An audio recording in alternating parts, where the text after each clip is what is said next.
Bismillahirrahmanirrahim. Assalamualaikum warahmatullahi wabarakatuh. Pada pertemuan kali ini kita akan membahas tentang signifikansi mempelajari pemikiran Hamzah Fansuri, dan tentunya juga mempelajari pikiran daripada Mullah Sadra. Meneliti tentang pemikiran Hamzah Fansuri, khususnya mengkaji pada fokus analogi-analogi yang digunakan oleh Hamzah Fansuri, itu diinspirasi oleh pada suatu malam setelah saya ujian tesis, yang salah satu pengujiannya adalah Bapak Ustadz Dr. Haidar Bagir. Pada suatu malam hujan gerimis, saya datang ke rumah beliau untuk konsultasi tesis saya yang fokus mengkaji tentang wujud dalam pemikiran, mengkaji terminologi wujud dalam pemikiran daripada Hamzah Fansuri. Fokusnya hanya pada kitab Asrar Al-Arifin. Jadi disertasi juga fokus hanya pada kitab Asrar Arifin.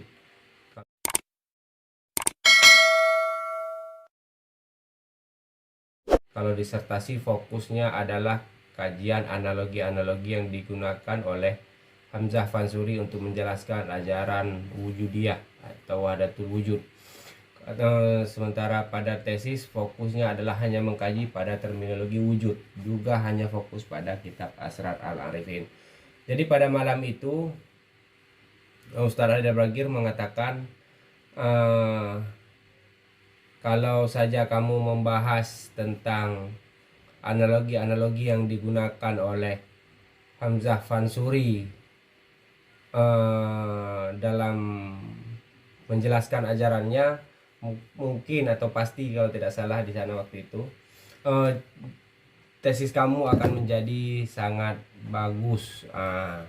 Dari situlah saya punya ide untuk berfokus pada mengkaji analogi-analogi yang digunakan oleh Hamzah Fansuri untuk menjelaskan ajarannya, yaitu ajaran wahdatul wujud. Itu terjadi pada akhir 2013. Kemudian saya berpikir untuk itu terus-menerus mempersiapkan diri. Kemudian saya ketika lulus menjadi dosen di IAIN Langsa, terus-menerus mengkaji hal tersebut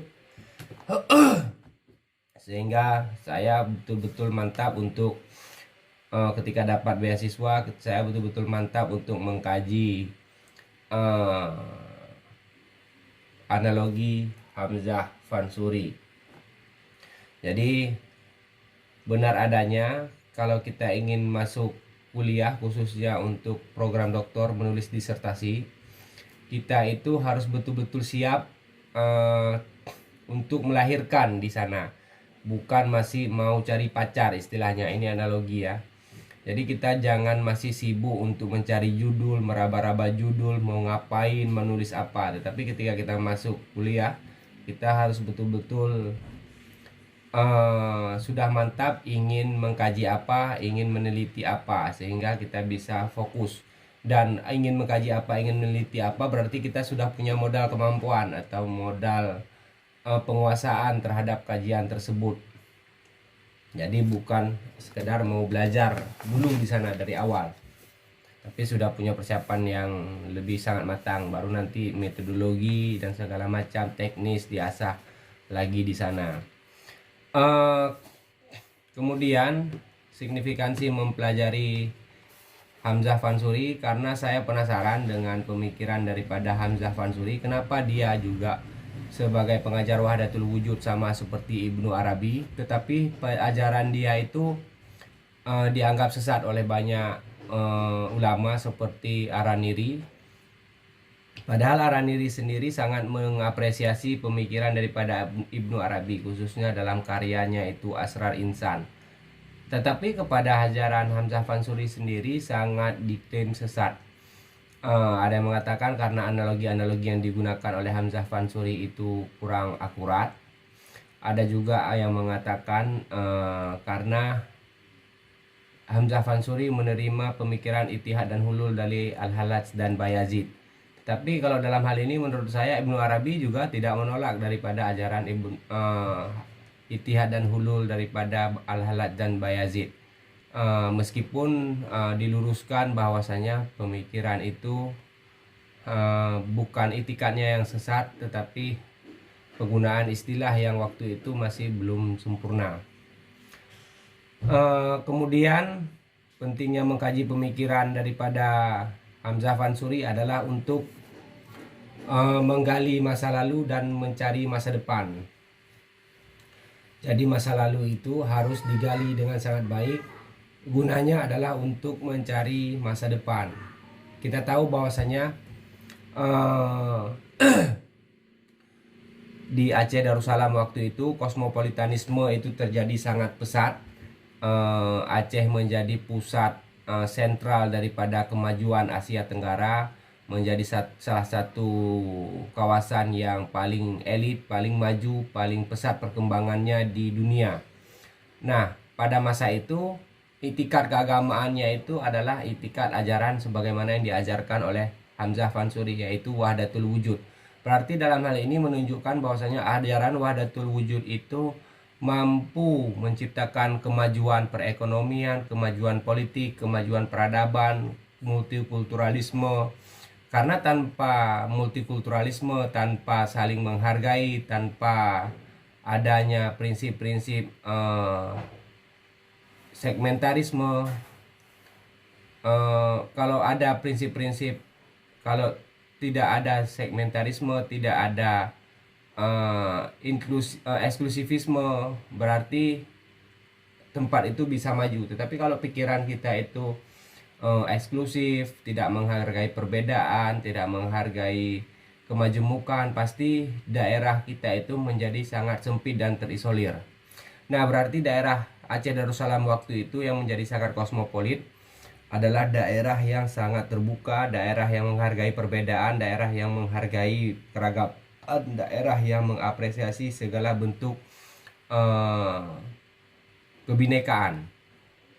Dan prinsip keagamaan waktu itu adalah keagamaan prinsip wahdatul wujud. Jadi wahdatul wujud itu saya kira mampu menciptakan keberagaman, menciptakan harmonisme, menciptakan multikulturalisme, menciptakan inklusivisme untuk memajukan sebuah bangsa.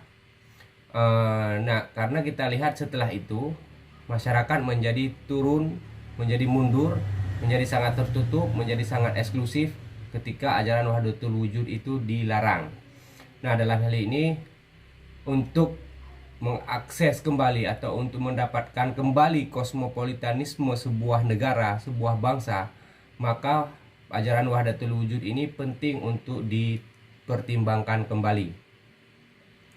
Tapi dalam hal ini bukan berarti saya menganjurkan serta-merta masyarakat secara masif menerima wahdatul wujud lalu mengambil ajaran wahdatul wujud. Tidak, karena wahdatul wujud ini sendiri memang saya akui sebagai ajaran yang sangat elit, sangat sulit untuk dipelajari, dan tidak hanya bukan dipelajari, diamalkan oleh semua orang tanpa bekal keagamaan yang cukup, tanpa bekal keilmuan yang cukup.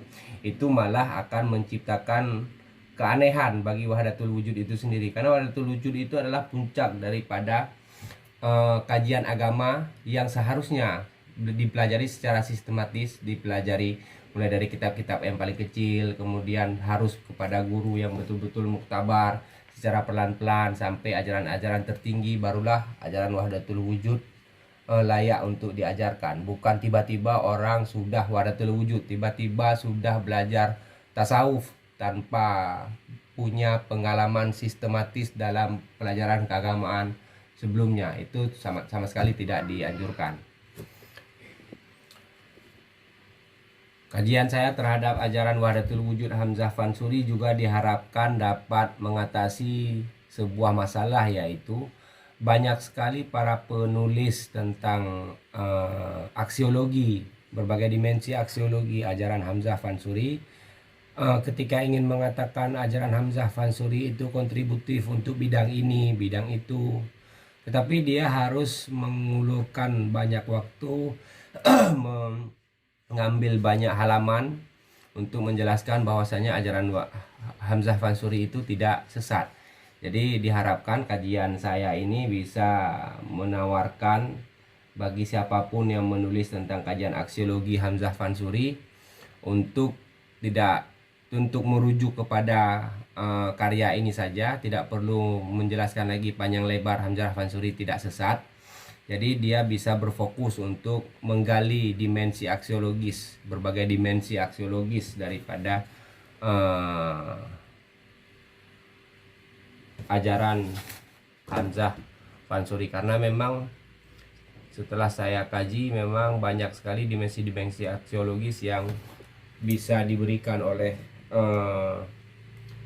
ajaran Hamzah Fansuri dan betul-betul solutif bagi masyarakat hari ini. Sayang kita sudah meninggalkan itu, padahal itu adalah harta karun bagi masyarakat kita.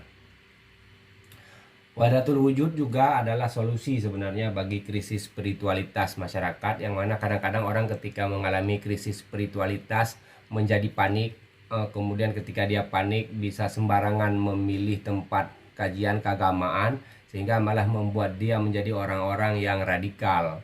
Nah, ini sebenarnya sangat betul-betul bahaya bagi masyarakat Islam, karena itu bisa menciptakan image yang kurang baik kepada agama Islam akibat orang-orang yang panik tersebut. Maka disarankan kalau ingin belajar agama itu jangan panikan, tetapi belajarlah kepada ulama yang muktabar, belajarlah sistematis kepada ulama, belajarlah sistematis dari kitab-kitab yang paling dasar. Jangan tiba-tiba sudah belajar hal-hal yang sangat berat, tiba-tiba sudah punya kajian yang sangat berat, tetapi hanya sebatas kajian-kajian yang parsial. Ini membuat kita dalam bersikap terhadap agama menjadi salah kaprah, sehingga banyak menimbulkan citra buruk bagi Islam. Nah, ketika Anda mau bersedia belajar secara sistematis kepada ulama yang muktabar, yang betul-betul ulama, bukan hanya sebatas belajar agama di sosial media dan kepada orang-orang yang tidak bisa dipertanggungjawabkan sanad keilmuannya, pemahamannya terhadap agama, maka nanti akan berbahaya kepada kita sendiri. Ini perlu dihindari. Dengan itu, ajaran Wahdatul Wujud ini sebenarnya adalah solusi bagi munculnya gerakan-gerakan yang membuat agama itu menjadi semakin negatif. Tetapi seperti dikatakan tadi, belajar Wahdatul Wujud secara serius dan benar-benar sistematis itu memang ada persyaratan khususnya, banyak prasyarat yang harus dipenuhi. Tetapi setidaknya dari berbagai dimensi-dimensi aksiologis ajaran ini bisa kita lihat nilai-nilai positifnya. Saya kira demikian dulu, karena sudah terlalu panjang. Lain besok kita lanjutkan lagi. Lebih dan kurang mohon maaf. Billahi taufiq wal hidayah. Assalamualaikum warahmatullahi wabarakatuh.